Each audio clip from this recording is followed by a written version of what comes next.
Hi there. So this is a small demo on how lectures can be conducted using super lectures in a 3D way.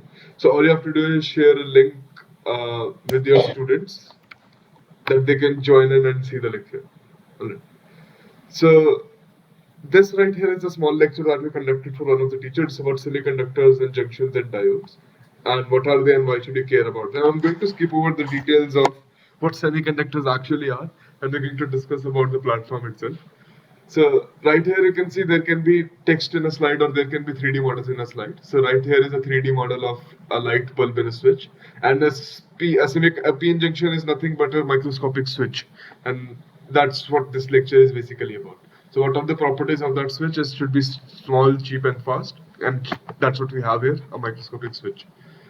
Now this right here is uh, the lattice of germanium, which is an insulator, and we're going to dope it with something to make it a better conductor.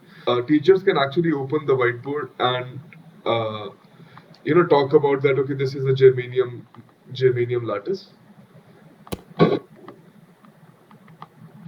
Then there are going to be animations inside these 3D models that the teacher can play. So if I play an animation, that animation should play for the student as well, and they can collaborate over those animation and talk it through.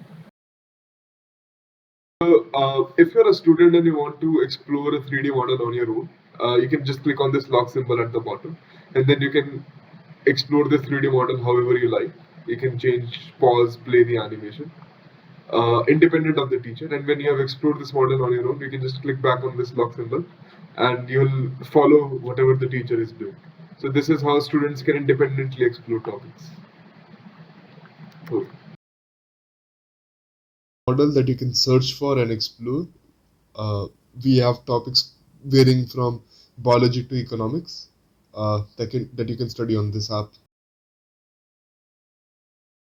Now you can search a model, and if you don't find what you're looking for, then you can request a model, and we'll make that model for you.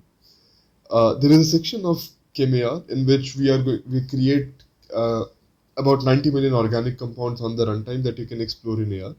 So, for example, here's a molecule called twistane. I can see this in 3D, I can see details about it, and I can view this compound in AR as well.